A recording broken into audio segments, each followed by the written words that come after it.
LPP का first exercise का example 4 देखेंगे हम पहले।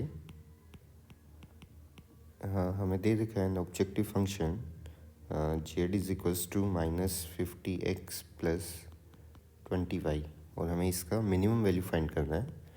सो minimize Z equals to -50x plus 20y subject to first constraint दे रखा है 2x minus Y greater than equals to -5, 3x plus Y greater than equals to 3, 2x minus 3y less than equals to 12 and non-negativity conditions are x greater than equals to 0 and y greater than equals to 0। तो पहले हम इसका graph draw कर लेते हैं।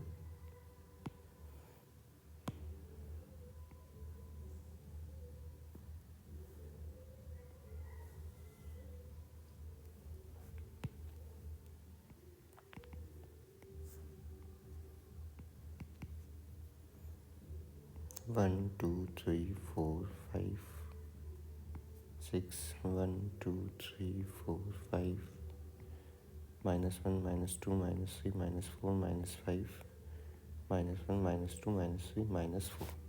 इतना हमें वैसे नहीं चाहिए होगा। तो फर्स्ट इनइक्वलिटी है 2x minus Y greater than equals to -5। Equal का साइन ले लें अगर तो x एक्सिस पे हमें पॉइंट मिलेगा, y का वैल्यू 0 पुट करोगे तो x का वैल्यू आ जाएगा -5/2। सो -5/2 कोमा 0, इसका मतलब हो गया -2.5 कोमा 0। तो -2.5 यहाँ पर है, -2 -3, इसका मतलब ये वाला पॉइंट होगा हमारा। एक पॉइंट मिल गया। सेकेंड पॉइंट एक्स कोऑर्डिनेट को 0 रखोगे तो y का वैल्यू आ जाएगा 5, तो 0,5 1 2 3 4 5 यहाँ पर हमारा सेकेंड पॉइंट है। तो दोनों पॉइंट्स को आपस में ज्वाइन कर देते हैं।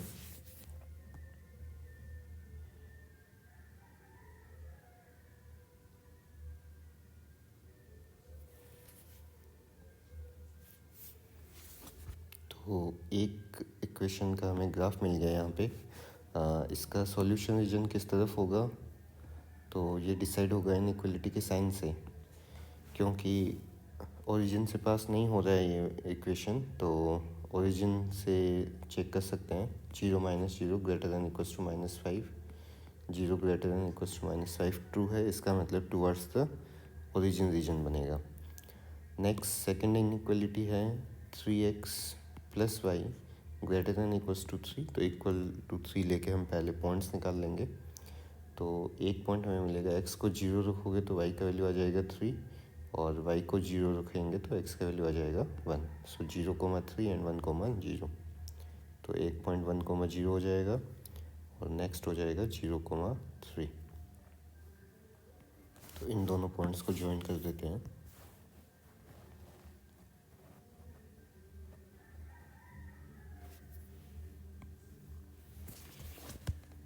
तो ये हमें सेकंड इनइक्वलिटी का ग्राफ मिल जाएगा यहाँ से, क्योंकि इनइक्वलिटी में ग्रेटर देन इक्वल्स टू का साइन है तो ग्रेटर देन इक्वल्स टू का साइन लगा देंगे। ओरिजिन से ही चेक कर लेंगे। 0 + 0 greater than equals to 3 satisfy नहीं कर रहा है, इसका मतलब टूवर्ड्स द ओरिजिन नहीं होगा, अवे फ्रॉम द ओरिजिन होगा, इसका मतलब इस तरफ रीजन बनेगा।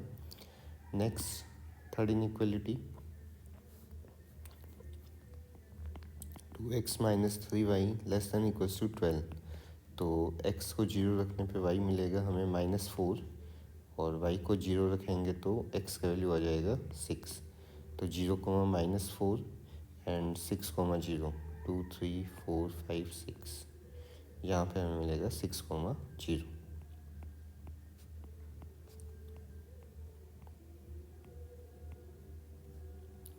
तो दोनों पॉइंट्स को ज्वाइन कर देते हैं।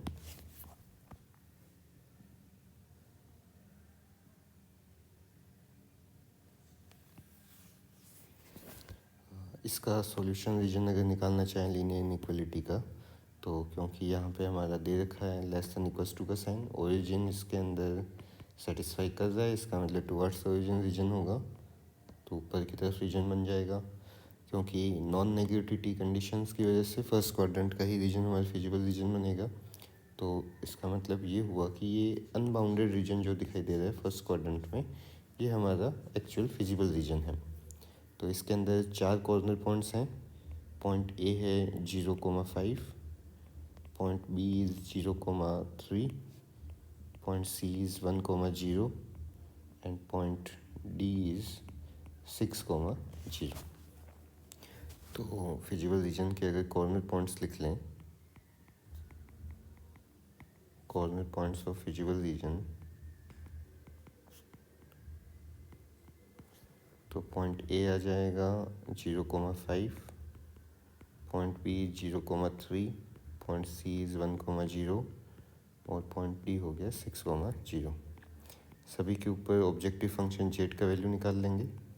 जेड क्योंकि हमें दे रखा था -50x -20y, तो -50 into 0 plus 20 into 5, it means 100।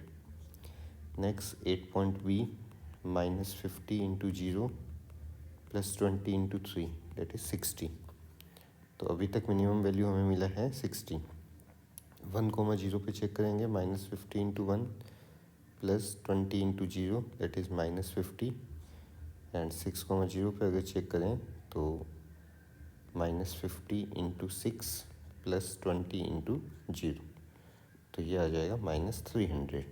तो अभी तक हमारा ये वाला वैल्यू हमारा सबसे स्मॉलेस्ट है या फिर सबसे मिनिमम वैल्यू है।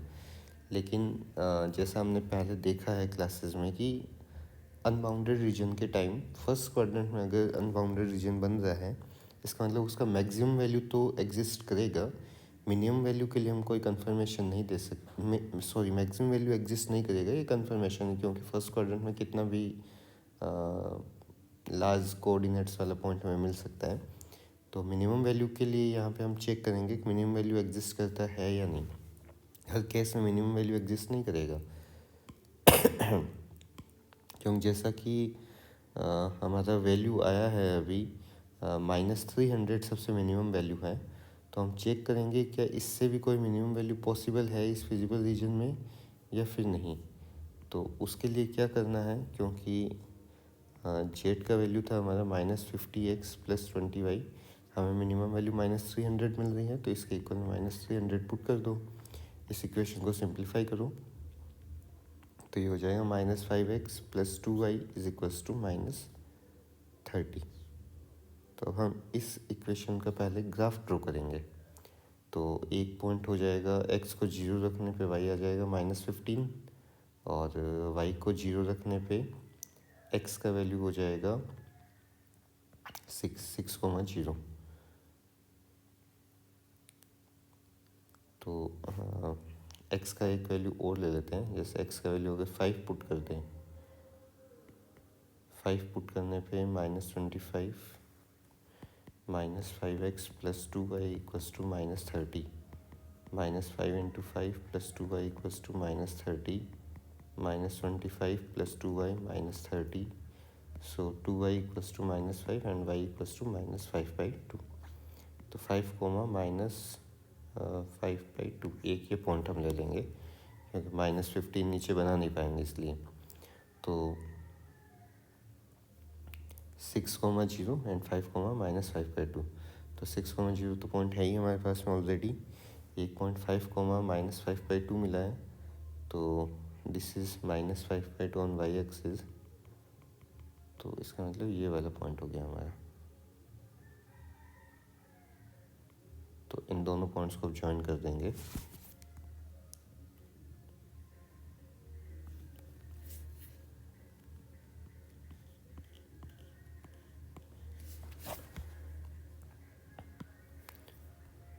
तो पहले देखो, ये फिजिबल रीजन मिल रहा था हमें, अनबाउंडेड फिजिबल रीजन, क्योंकि अगर मिनिमम वैल्यू या मैक्सिमम वैल्यू, हमने एक थ्योरम पढ़ा था जिसके अंदर वो केवल कॉर्नर पॉइंट्स पे एग्जिस्ट करता है। अब क्योंकि हमने मिनिमम वैल्यू यहाँ पे -300 अगर ले लेते हैं, इसका ग्राफ है -50x + 20y = -300। क्योंकि ये एक लाइन है, लाइन पूरे प्लेन को दो हाफ प्लेन्स में डिवाइड कर रही है, फर्स्ट हाफ प्लेन और सेकंड हाफ प्लेन। क्योंकि फर्स्ट और सेकंड हाफ प्लेन दोनों में हमारा कुछ पॉइंट्स जो है फिजिबल रीजन के साथ कॉमन पॉइंट्स आ रहे हैं, इसका मतलब इसका मिनिमम वैल्यू -300 नहीं होगा, -300 से भी कुछ पॉसिबल है। अगर यही कुछ ऐसा आता कि ग्राफ हमारा लाइन के किसी लाइन के ऊपर इस टाइप से बन जाता, फिजिबल रीजन के साथ अगर और कोई कॉमन पॉइंट नहीं होता, जैसा कि यहाँ पे लिखा भी है, if the resulting open half plane has points in common with feasible region और नॉट, हम ये चेक कर रहे हैं, if it has common points then it will not be minimum value, क्योंकि फिर तो यहाँ पे कोई और पॉइंट्स भी पॉसिबल हैं जो कि मिनिमम वैल्यू दे सकते हैं। और अगर ऐसा केस नहीं होता है, कोई कॉमन पॉइंट नहीं मिलता है अगर फिजिबल रीजन के साथ में इस ओपन हाफ प्लेन का, तब हम कहेंगे कि that is the minimum value -300। तो इस केस में क्योंकि इस दो हाफ प्लेन जो बन रहे हैं, फर्स्ट और सेकंड दोनों, और दोनों के अंदर हमारे कुछ फिजिबल रीजन के पॉइंट्स हैं, इसलिए यहाँ पे -300 जो है हमारा मिनिमम वैल्यू नहीं होने वाला। तो इसका सिंपल रीजन हम लिखेंगे, since both open half planes determined by -50x plus 20y equals to -300 is common points with feasible reason, so -300 is not minimum value for z, so minimum value doesn't exist, इसका minimum value exist नहीं करता फिर। ठीक है, next अब हम second exercise जो है, वैसे डिलीट हो रखा है लेकिन उसकी वर्ड प्रॉब्लम सैम्पल पेपर्स में थी, तो हम कुछ वर्ड प्रॉब्लम्स करेंगे। एग्जाम्पल 6 देखो, डाइट प्रॉब्लम लिखा है। तो लिखा है, dietician wishes to mix 2 types of foods in such a way that vitamin contents of the mixture contain at least 8 units of vitamin A. तो उसके पास दो तो फूड हैं, पहले फर्स्ट टाइप का फूड, सेकंड टाइप का फूड। ठीक है, he wished to mix vitamin contents of mixture contain at least 8 units of vitamin A and 10 units of vitamin C। तो कह रहा है कि इन दोनों फूड में वो कुछ विटामिन ए का क्वांटिटी ऐड कर रहा है और कुछ विटामिन सी का क्वांटिटी ऐड कर रहा है। लेकिन विटामिन ए का जैसे मान लो इसके अंदर एक्स यूनिट डाला और इसमें कुछ वाई यूनिट अगर विटामिन ए डाला सेकेंड फूड में, तो कह रहा है कि विटामिन ए का एटलीस्ट हमें कितना होना चाहिए, 8 units of vitamin A at least होनी चाहिए। इसका मतलब ये एक्स और वाई का सम जो मिनिमम 8 होना चाहिए, तो ग्रेटर दैन इक्वल्स टू 8 हो जाएगा।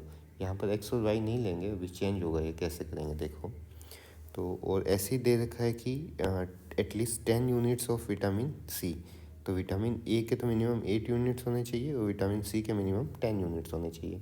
तो इसको हम ग्रेटर दैन इक्वल्स टू 8 यहाँ पे लिख सकते हैं और यहाँ पे लिख सकते हैं ग्रेटर दैन इक्वल्स टू 10।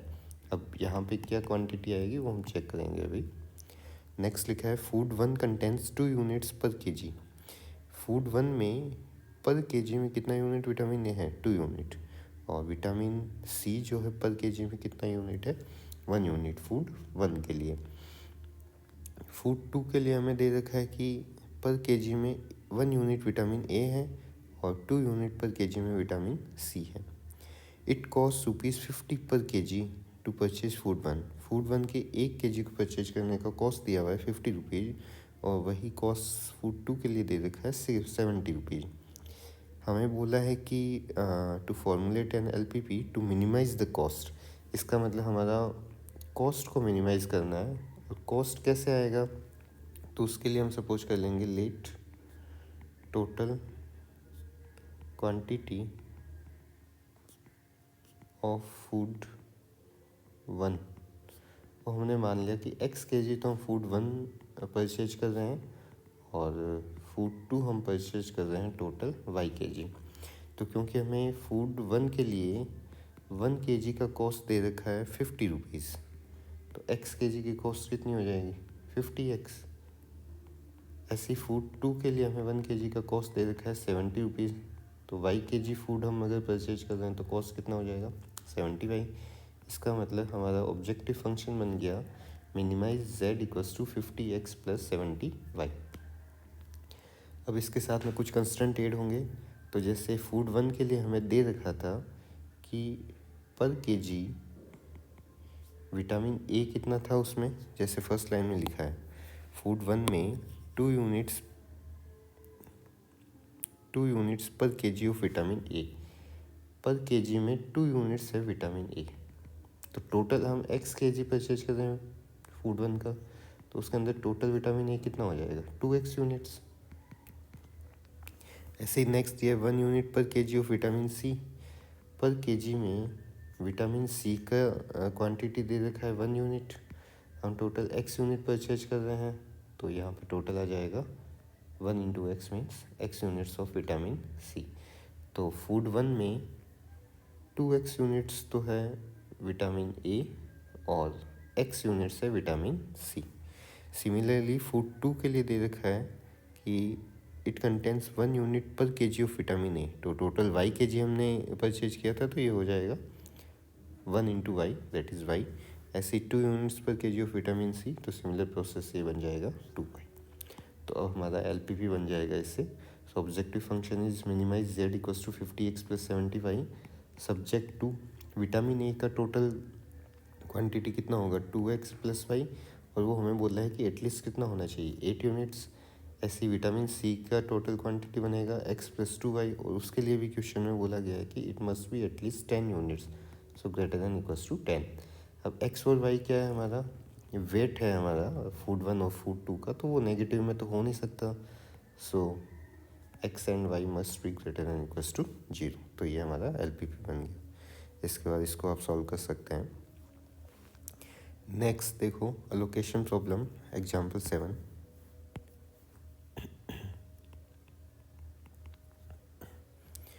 इसमें दे रखा है cooperative society of farmers has 50 hectare of land. Total land कितना है उनके पास में अभी 50 हेक्टेयर, ठीक है, of land to grow 2 crops. उस 50 हेक्टेयर में वो 2 क्रॉप्स लगाना चाह रहा है x and y. The profit from crops x and y per hectare are estimated. तो प्रॉफिट जो है पर हेक्टेयर का दे रखा है हमें, मतलब 1 हेक्टेयर से एक्स क्रॉप से प्रॉफिट हमें मिल रहा है 10,500 रुपीज़, और वाई वाली क्रॉप जो है उससे मिल रहा है प्रॉफिट 9,000 रुपीज़, ठीक है, 1 हेक्टेयर का profit. To control weeds a liquid herbicide has to be used for crops. वो कुछ हर्बिसाइड यूज कर रहा है, at rates of 20 litres and 10 litres per hectare. तो हर्बिसाइड का जो क्वांटिटी है वो भी पर हेक्टेयर में हमें दे रखा है कि एक्स जो क्रॉप है उसके लिए पर हेक्टेयर में 20 लीटर यूज कर रहे हैं, और जो वाई क्रॉप है उसके लिए पर हेक्टेयर में कितना यूज कर रहे हैं 10 litres. Further no more than 800 litres of herbicide should be used in order to protect fish and wildlife using a pond which collects drainage from the land. तो कह रहा है कि मैक्सिमम हम 800 लीटर हर्बिसाइड ही use कर सकते हैं। Crop x और क्रॉप वाई में मिला के टोटल कितना यूज कर सकते हैं 800 लीटर। तो ये 20 लीटर तो 1 हेक्टेयर का दे रखा है, ये 10 लीटर 1 हेक्टेयर का दे रखा है। हमें टोटल लैंड में जितना भी एरिया में ये क्रॉप्स लगाई गई हैं, हमें टोटल देखना होगा कि कितना हर्बिसाइड यूज हो रहा है, उसकी वैल्यू जो है हमारी कितनी होगी 800 से कम या फिर उसके इक्वल हो सकती है, क्योंकि 800 लीटर से ज़्यादा अलाउ नहीं है वहाँ पे। तो नेक्स्ट हमें पूछा है कि how much land should be allocated to each crop. तो हर एक क्रॉप के लिए कितना लैंड एलोकेट करना चाहिए ताकि उसको मैक्सिमम प्रॉफिट हो। तो इसके लिए सीधी सी बात है कि हमें सपोज करना पड़ेगा कि जैसे यहाँ पे क्रॉप एक्स और वाई आ गई, यहाँ पे हम पहले लैंड ले लेंगे। तो जैसे एक्स के लिए हमने सपोज कर लिया कि हम एक्स हेक्टेयर यूज कर रहे हैं, तो वाई के लिए क्या हो जाएगा, वाई के लिए भी कुछ सपोज कर लो जैसे वाई हेक्टेयर। लेकिन यहाँ पे अब देखो एक्स क्रॉप के लिए अगर एक्स हेक्टेयर यूज किए, वाई क्रॉप के लिए वाई हेक्टेयर यूज किए, तो इन दोनों का सम हमेशा किससे छोटा होगा 50 हेक्टेयर से, क्योंकि टोटल लैंड तो 50 ही अवेलेबल है हमारे पास में। वो पूरे के अंदर अगर क्रॉप लगाए, ये कंपल्सरी नहीं, ऐसा नहीं दे रखा है, तो मैक्सिमम वो 50 हेक्टेयर में क्रॉप लगा सकता है या फिर उससे कम में, 50 से ज़्यादा नहीं होगा। तो ये हमें एक कंस्ट्रेंट मिल जाएगा यहाँ से, ठीक है। नेक्स्ट अब हर्बिसाइड जो वो यूज कर रहा है, तो उसके लिए हमें दे रखा था फर्स्ट क्रॉप जो एक्स है उसका पर हेक्टेयर में उसको कितना हर्बिसाइड लग रहा है, 20 लीटर। तो हमने अभी एक्स हेक्टेयर लिया है तो टोटल कितना हो जाएगा, 20x। तो यहाँ पे आ जाएगा 20x। सिमिलरली क्रॉप वाई के लिए ये हो जाएगा 10y। और अब हमें गिवन था जो 20x और 10y आया है, ये हमें क्या दे देगा, total quantity of herbicide used. और इसका वैल्यू क्या होना चाहिए, 800 लीटर से हमेशा लेस देन और इक्वल्स टू होना चाहिए।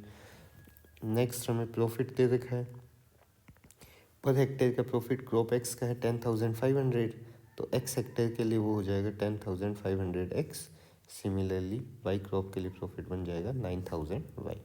तो अब हम LPP फॉर्मुलेट कर सकते हैं यहाँ पे, क्योंकि हमें प्रॉफिट को मैक्सिमम करना होता है और कॉस्ट को हमेशा मिनिमम करना होता है। तो अगर नहीं भी दे रखा है तो पता चल जाता है प्रॉफिट के लिए मैक्सिमाइज करना है। 10,500 x plus 9,000 y subject to, पहले तो लैंड कितना यूज करना है, तो x प्लस वाई मैक्सिमम कितना हो सकता है, 50 hectare. So it must be less than equals to 50। And total quantity of herbicide, so that will be less than equals to 800, so 20x plus 10y less than equals to 800। And क्योंकि land हम use कर रहे हैं x और Y hectares, तो वो negative में तो नहीं हो सकती, हो सकता है हम बिल्कुल भी क्रॉप एक्स नहीं लगाए, तो हाँ तो पॉसिबल है कि एक्स और वाई दोनों का वैल्यू क्या हो जाए हमारा, ग्रेटर दैन इक्वल्स टू 0 हो जाए, या तो 0 होगा या फिर 0 से लार्जर होगा। इसके बाद इसको हम और सॉल्व कर सकते हैं। और हमेशा देखा करो कोई इनइक्वालिटी है तो उसको पहले अगर सिंप्लीफाई हो पा रहा है तो, जैसे यहाँ पे 0 सब में कैंसिल हो गया, तो 2x plus 10 2x plus y is less than equals to 80 बन जाएगा। तो ये थोड़ा सा हमारे सिंप्लीफाई हो गया। नेक्स्ट एग्जाम्पल 8 देखो। मैन्युफैक्चरिंग प्रॉब्लम, मतलब किसी मशीनरी के बारे में होगा ये कुछ, फैक्ट्री वगैरह के लिए। तो दे रखा है जैसे, अब manufacturing company makes 2 models A and B of product. तो 2 मॉडल बना रहे हैं वो A एंड B किसी प्रोडक्ट के लिए। Each piece of model A requires 9 labour hours for fabricating. तो 2 चीज़ें कर रहे हैं, एक तो कर रहे हैं फैब्रिकेशन और दूसरा यहाँ पे जैसे लिखा है फिनिशिंग, तो हम फैब्रिकेटिंग और फिनिशिंग ही लिख लेते हैं उसको। तो देखो दे रखा है model A requires 9 labour hours. Model A को कितने लेबर आवर्स चाहिए, 9 for fabricating and 1 labour hour for finishing each piece of model. मतलब मॉडल ए का अगर एक पीस अगर बना रहा है वो, तब उसको 9 आवर्स चाहिए फैब्रिकेटिंग के लिए और 1 आवर चाहिए उसको फिनिशिंग के लिए। मान लो एक की जगह 3 पीस बना रहा होता तो ये 9 3 जो 27 आवर्स हो जाता, और फिनिशिंग के लिए 3 इंटू 1 3 आवर्स हो जाता। ठीक है, तो अगर वो 3 पीस की जगह मान लो हम आगे सपोज करने वाले, जैसे मॉडल ए के वो एक्स पीस अगर बना रहा है तो उसको लेबर आवर्स कितने लगेंगे, टोटल 9x। और वही उसको फिनिशिंग के आवर्स कितने लगेंगे, 1 into x, that is x hours. तो वो हम नेक्स्ट लिखने वाले हैं। नेक्स्ट इसी टाइप से दिया है, each piece of model B requires 12 labour hours. तो यहाँ पे 12 labour hours for fabricating and 3 labour hours for finishing. For fabricating and finishing the maximum labour hours available are 180 and 30। Fabricating के लिए maximum कितने hours available है हमारे पास में, 180 hours. मतलब इन दोनों का जब सम करेंगे तो मैक्सिमम 180 हो सकता है। और फिनिशिंग के लिए कितने आवर्स अवेलेबल हैं, केवल 30। तो it must be less than equals to 30। Company makes a profit of ₹8,000 on each piece. Profit कितना कमा रहा है कंपनी, एक पीस पे 8,000 rupees of on model A and 12,000 on each piece of model B. तो ये उनका हर एक पीस के लिए इतना प्रॉफिट बन रहा है। ठीक है, how many pieces of model A and model B should be manufactured. तो हम सपोज कर लेंगे let number of models manufactured of type A, ये हम मान लेंगे x, and similarly of type B is equals to y. So profit हमें क्योंकि मैक्सिमम करना है, so maximise z equals to, क्योंकि एक पीस पे प्रॉफिट हो रहा है 8,000 रुपीज़ का, एक्स पीस ले रहे हैं अगर मॉडल ए के, टोटल प्रॉफिट हो जाएगा 8,000 एक्स। प्लस में एक पीस अगर मॉडल बी का लें उससे प्रॉफिट है 12,000 का, वाई पीसेस हैं तो ये हो जाएगा 12,000 वाई। सब्जेक्ट टू, तो यहाँ पे चाहे तो सभी जगह पे एक्स और वाई से ऐसे इंटू ही कर लें ताकि एलपीपी बनाने में आसानी रहेगी। तो नेक्स्ट फैब्रिकेटिंग के लिए ओवर्स हमारे पास अवेलेबल है 180, इसका मतलब 9x प्लस 12, सॉरी यहाँ पे y आएगा, so 9x plus 12y is less than equals to 180 and 1x plus 3y is less than equals to 30। लेकिन नंबर ऑफ पीसेज जो है वो क्या हो सकते हैं, नेगेटिव तो नहीं हो पाएंगे, तो x greater than equals to 0 and y greater than equals to 0। First वाले को हम सिंप्लीफाई कर रहे हैं, 3 से कैंसिल आउट कर सकते हो तीनों टर्म्स को, तो 3x plus 4y less than equals to 60। तो एक कंस्टेंट ये हो गया, एक ये कंस्टेंट हो गया, दो कंस्टेंट हो गए, और इन नॉन नेगेटिविटी की कंडीशंस तो है ही हमारे पास में, इसके बाद इसको हम सिंप्लीफाई कर सकते हैं। ठीक है, जैसे एक्सरसाइज का क्वेश्चन देखते एक,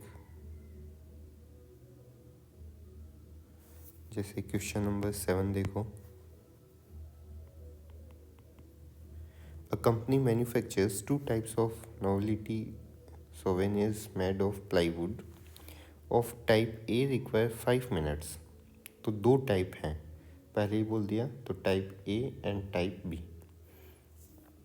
एक्चुअल में एक्स और वाई कहाँ से सपोज करें, वो हमें लास्ट लाइन में लिखा होता है हर एक क्वेश्चन में।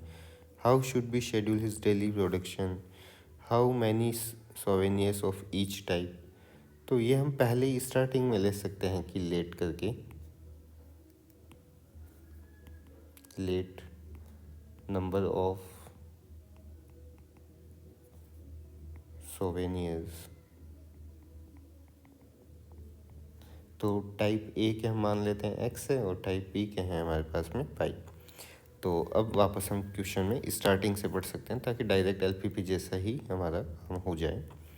तो a company manufactures two types, type A require 5 minutes each. Type A का हर एक पीस कितना रिक्वायरमेंट चाह रहा है, 5 मिनट्स चाह रहा है फॉर कटिंग। तो कटिंग के लिए टाइप ए के एक पीस को 5 मिनट चाहिए, टोटल एक्स पीसेज हैं, तो इसका मतलब टोटल कितना चाहिए होगा टाइम, 5x। तो यहाँ आ जाएगा कटिंग का time 5x minutes. Next unit का भी ध्यान रखना हमेशा, ये 5x जो है मिनट में दे रखा है। नेक्स्ट हमें दे रखा है 10 मिनट्स ईच फॉर असेंबलिंग, वही टाइप ए को असेंबल करने के लिए वहाँ पे कितने मिनट चाहिए, 10 मिनट्स चाहिए। तो x पीसेज हैं तो ये हो जाएगा 10x मिनट्स। ठीक है, ऐसे ही of type B require 8 minutes each for cutting, तो यहाँ पे आ जाएगा 8y मिनट्स और 8 मिनट्स ईच फॉर असेंबलिंग, तो ये भी हो जाएगा 8y मिनट्स, यूनिट इनकी मिनट रहेगी। नेक्स्ट दे रखा है there are 3 hours and 20 minutes available for cutting. Cutting के लिए टोटल टाइम हमारे पास में कितना दे रखा है, 3 hours प्लस 20 मिनट्स। तो जो मैंने कहा था यूनिट लिखने से क्या फ़ायदा होगा, तो यहाँ दे रखा है 3 hours एंड 20 मिनट्स।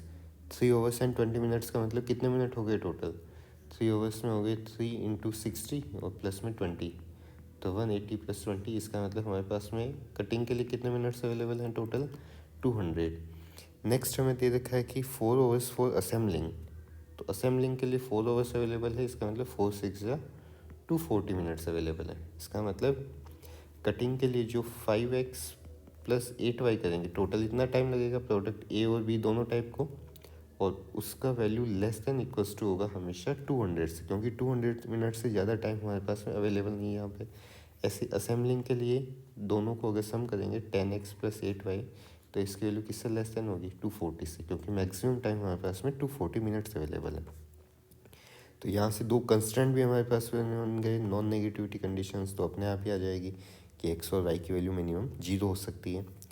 नेक्स्ट हमें जो ऑब्जेक्टिव फंक्शन बनाना है तो उसके लिए हमें दे रखा था how many souvenirs of each type should be manufactures to maximise the profit. तो प्रॉफिट है, इसका मतलब मैक्सिमाइज करना पड़ रहा है। मैक्सिमाइज जेड इक्वल्स टू, दे रखा है प्रॉफिट है 5 rupees each for type A. Profit हमें दे रखा है एक पीस का 5 रुपीज़ है, इसका मतलब एक्स पीसेस का 5x हो जाएगा। And ₹6 each for type B, तो ये बन जाएगा 6y। इसका मतलब maximise z equals to 5x plus 6y subject to this two constants and with this non negativity conditions. इसको फिर हम सिंप्लीफाई कर सकते हैं, ठीक है। नेक्स्ट इसी टाइप से देखो, तो सारे क्वेश्चन सिंपल हैं, बस एलपीपी बनाओ हो जाएंगे। क्वेश्चन नंबर 11 देखो, एमसीक्यू टाइप जो है। तो देखा the corner points of the feasible region determine the following system. 2x हमें कुछ इनइक्वलिटीज़ दे रखी हैं। 2x plus y less than equals to 10, x plus 3y is less than equals to 15 and non negative conditions are x comma y greater than equals to 0। इसके बाद हमें इसके corner points भी दे रखे हैं कि इन कंस्ट्रेंट्स और लीनियर नॉन नेगेटिविटी कंडीशंस को यूज करने पर जो फिजिबल रीजन बना उसके हमें कॉर्नर पॉइंट्स ऑलरेडी गिवन है। एक पॉइंट है 0,0, नेक्स्ट है 5,0, नेक्स्ट 3,4 और नेक्स्ट लास्ट वन इज 0,5। और ऑब्जेक्टिव फंक्शन हमें यहाँ पे दे रखा है z equals to p x plus q y and where p and q both are greater than 0, it means positive. So condition on p and q we have to find so that the maximum of z occurs at both 3,4 and 0,4. तो ये हमें given है क्योंकि यहाँ पे that maximum of z, या फिर ऐसे कह लें z maximum at both 3,4 and 0,5। तो क्योंकि हमने एक थ्योरम पढ़ा है कि अगर दो पॉइंट्स में मैक्सिमम वैल्यू मिल रही है तो उनको ज्वाइन करने वाले लाइन सेगमेंट के हर एक पॉइंट पे वही सेम वैल्यू मिलेगा। तो इसके इनफाइनाइट ऑप्टिमल सॉल्यूशंस यहाँ पे अवेलेबल होंगे, उससे भी रिलेटेड क्वेश्चन आ सकता है। तो 3,4 और 0,5 दोनों पे हमें मैक्सिमम वैल्यू मिल रहा है जेड का, इसका मतलब मैक्सिमम वैल्यू तो सेम ही होगा। इसका मतलब ऐसे कह सकते हैं z at 3,4 and z at 0,5 both will be same. तो 3,4 पे जेड का वैल्यू निकाल लेंगे, तो ये बन जाएगा 3p प्लस 4q और इक्वल में 0,5 पे अगर यूज करें तो p into 0 plus q into 5। तो ये आ गया 3p plus 4q is equals to 5q। So 3p is equals to q। तो हमारे यहाँ पे ऑप्शन करेक्ट हो जाएगा, ऑप्शन डी, ठीक है। तो इस टाइप से एलपीपी के वर्ड प्रॉब्लम्स आ सकते हैं, जैसे ये मिसलेनियस का क्वेश्चन है। अगर एक क्वेश्चन इसका भी देखते हैं, क्वेश्चन नंबर 3 चेक करते हैं, मिसलेनियस एक्सरसाइज। बाकी सारे क्वेश्चन तुम लोग करो खुद से, एलपीपी फॉर्मुलेट करो, उसके बाद में तो सॉल्यूशन कर सकते हैं आराम से। A dietitian wishes to mix together 2 kinds of food. 2 type के फूड हैं उसके पास, X and Y, in such a way that the mixture contains at least 10 units of vitamin A, 12 units of vitamin B and 8 units of vitamin C। Food x और Y को वो mix करने वाला है, लेकिन जो मिक्सचर होगा उसमें विटामिन ए एटलीस्ट 10 यूनिट्स होना चाहिए। तो देखो फूड एक्स में ये जैसा दे रखा है कि फूड पर केजी का दे रखा है, vitamin contents of 1 kg food is given below, है ना। तो विटामिन फूड एक्स के 1 kg में विटामिन ए है 1 यूनिट, और फूड वाई में वही 1 kg में विटामिन ए कितना है 2 यूनिट्स। तो हम सपोज कर लेंगे कि फूड एक्स के कितने kg यूज कर रहे हैं एक्स kg, और फूड वाई के कितने kg यूज कर रहे हैं वाई kg। तो फूड एक्स में टोटल विटामिन ए कितना बनेगा 1x, और विटामिन ए फूड वाई में कितना हो जाएगा 2y। सिमिलरली ये सारा अपने आप ही हो गया 2x 3x 2y and 1y। अब हमें क्वेश्चन में गिवन है next 1 kg of food x cost ₹16। तो कॉस्ट हमें दे रखा है फूड एक्स के लिए, तो हमें कॉस्ट गिवन है यहाँ पे 16 रुपीज़, और फूड वाई के लिए कॉस्ट दे रखा है 20 रुपीज़ पर kg का। हम टोटल x kg यूज कर रहे हैं, इसका मतलब ये हो जाएगा 16x इसका वाई के जी यूज कर रहे हैं तो ये हो जाएगा 20y। अब कॉस्ट हमेशा क्या करना होता है, कॉस्ट तो मिनिमम ही चाहिए होता है, क्योंकि कस्टमर तो यही चाहेगा कॉस्ट मिनिमम हो। So find the least cost of the mixture which will produce the required diet. तो इसका मतलब हमें मिनिमाइज करना है कॉस्ट को। So minimize z equals to 16x plus 20y subject to. अब देखो विटामिन ए टोटल कितना होगा, 1x plus 2y, that is x plus 2y। और हमें दे रखा है कि एटलीस्ट कितना होना चाहिए विटामिन ए, 10 यूनिट्स होना चाहिए, it must be greater than equals to 10। ऐसे विटामिन बी का अगर टोटल क्वांटिटी देखें तो 2x plus 2y and it must be greater than equals to 12 units. ऐसी विटामिन सी हो जाएगा 3x plus Y greater than equals to 8 units. तो at least का मीनिंग ध्यान में रखना, एटलीस्ट का मीनिंग मतलब होता है ग्रेटर देन और इक्वल्स टू। अगर एटमोस्ट दे रखा होता है तो लेस देन और इक्वल टू। ये प्रोबेबिलिटी में भी काम आता है। And x and Y definitely must be greater than equals to 0, that will be non negativity condition. तो अब इस LPP को आराम से आप सॉल्व कर सकते हो, ठीक है।